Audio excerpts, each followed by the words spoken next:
congrats, Stefanos, huge win. How do you compare it, for instance, to when you beat Roger on the same court 2 years ago? It brings back really good emotions and feelings. Definitely, I feel something extra, an extra connection with this court, with Rod Laver. I've had great moments that just elevated me, and moments that I would never forget. Rod Laver is one of my favorite arenas, courts. It's an amazing place to play tennis, and every single year that I get to play in this court keeps getting better and better. And I'm glad that I get the opportunity to play at such beautiful courts with a crowd that understands about tennis, and they bring in the atmosphere. Mark? Stefano, can you tell us about the moment right after the match? What you were feeling like, sharing it with your dad, just those emotions. Can you talk us through them? Well, there weren't really many things that were going through my head. I was just enjoying the moment, and I wasn't really thinking of, I don't know, the future. There wasn't really much to think of. What happened out on the court was spectacular by itself. Nothing really to describe it. I did the hard yaka, as they say in Australia. I wasn't being a bludger, so it was going pretty well. What about the moment with your dad?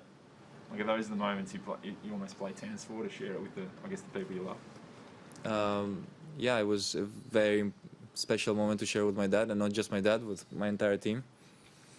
Moments like this, moments like this haven't happened a lot in my career, and the fact that I was able to come back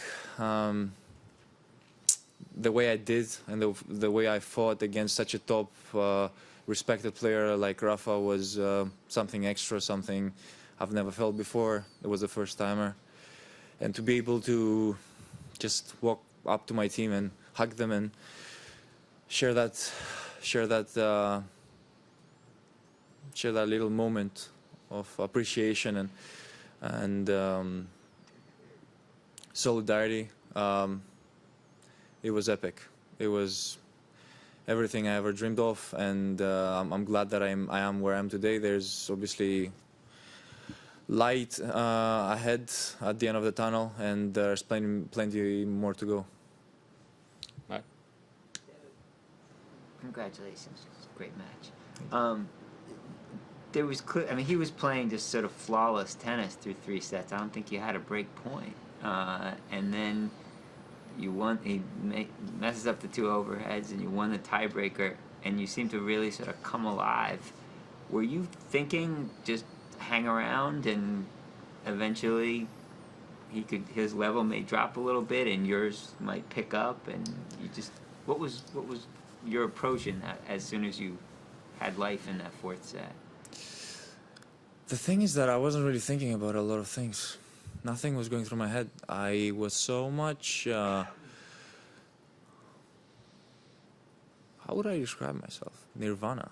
Just like there, playing, not thinking. I was thinking a little bit, but I was mainly focused on each single serve, each single shot.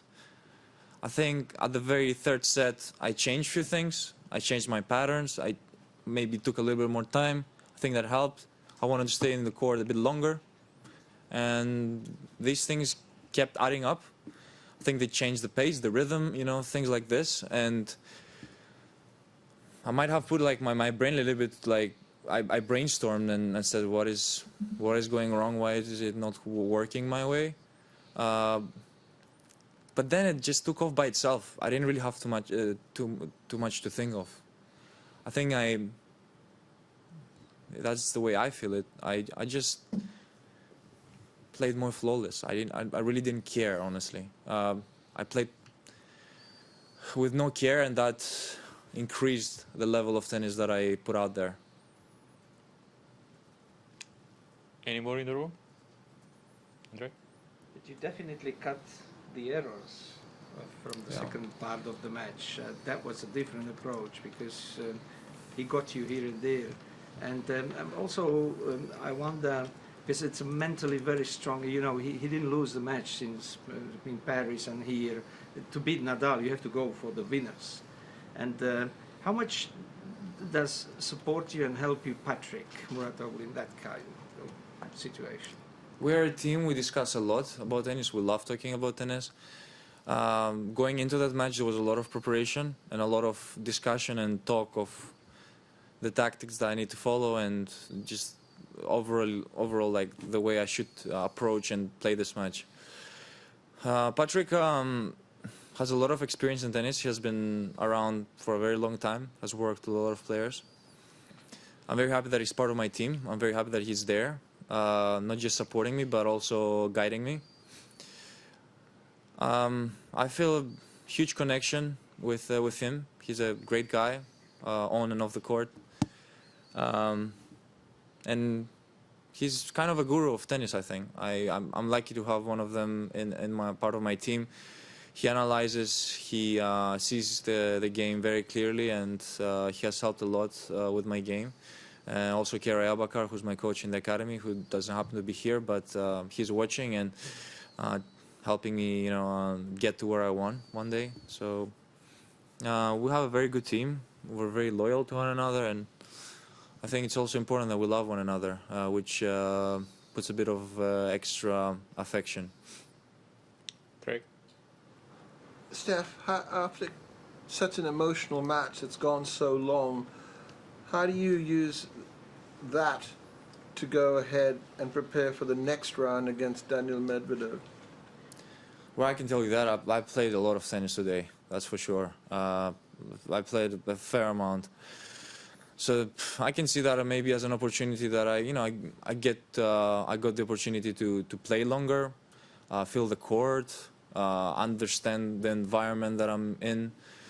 So that could probably be seen as something positive. On the other hand, okay, yeah, I might have spent a bit more time on the court, put my body in more stress and difficult tasks to complete. But overall, I feel pretty well. I don't feel completely exhausted. I think with experience, I've realized how to preserve my energy when I have to really put in the hard work in the match. So Medvedev is going to be a difficult task. I played him last year at the Nito.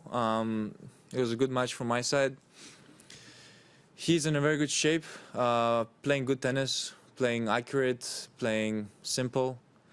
Might have said in the past that he plays boring, but I don't really think he plays boring. He just plays extremely smart and outplays you. So he's someone that I really need to be careful with and just take my chances and press. That will be very important.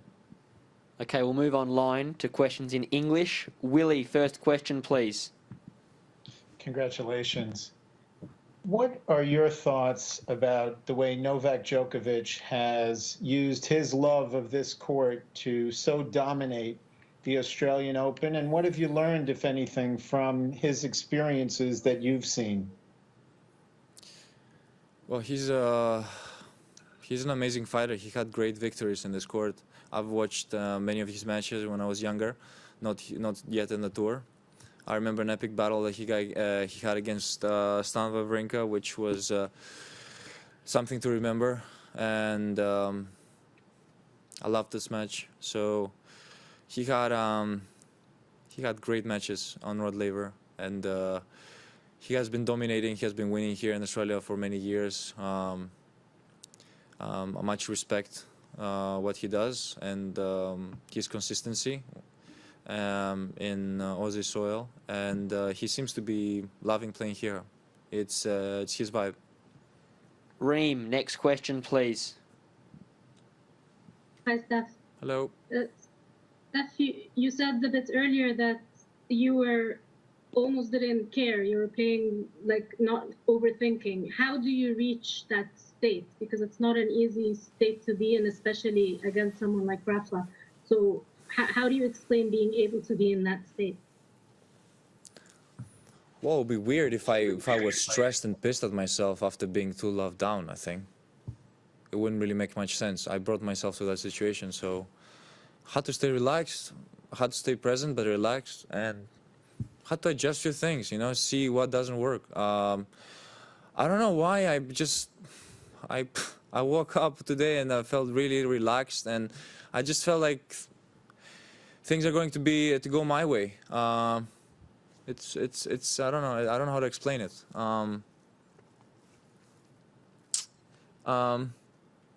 I was very serene during the match, regardless if it was the first set or the fifth one.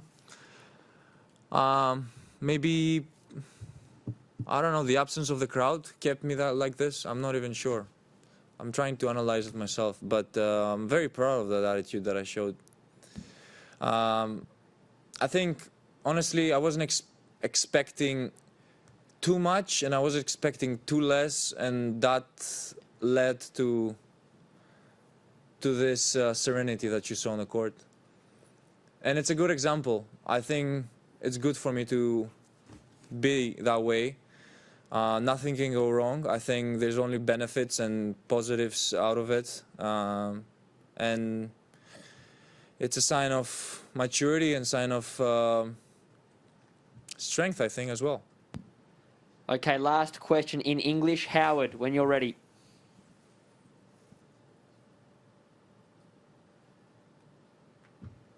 I tuned in a little late. I apologize if this was asked, but wanted to know whether your match against Novak in Paris played a role, do you think, today at all? Or do you thought back to that semifinal comeback at Roland Garros with him? It might have passed through my mind, but the semifinal at the French Open was completely different of that match today. We're talking about playing a lefty who has a completely different style and a completely different fighting spirit. There were some... that fifth set against Novak, I've spoken about it. My body, it cracked up. I couldn't move on the court, so I wouldn't really consider it as a fifth set. He just knocked me out. He didn't give me the opportunity to play a fifth set, which is good for him, you know. He managed to push me to the limits, and yeah, couldn't finish the match, but I finished it. Today was a bit different. I was feeling much better physically, and I think there's a little bit to learn from that match that I played at the Roland Garros. I take an experience, and I think if I'm smart enough, I'm going to take it and take those lessons and apply them to the future.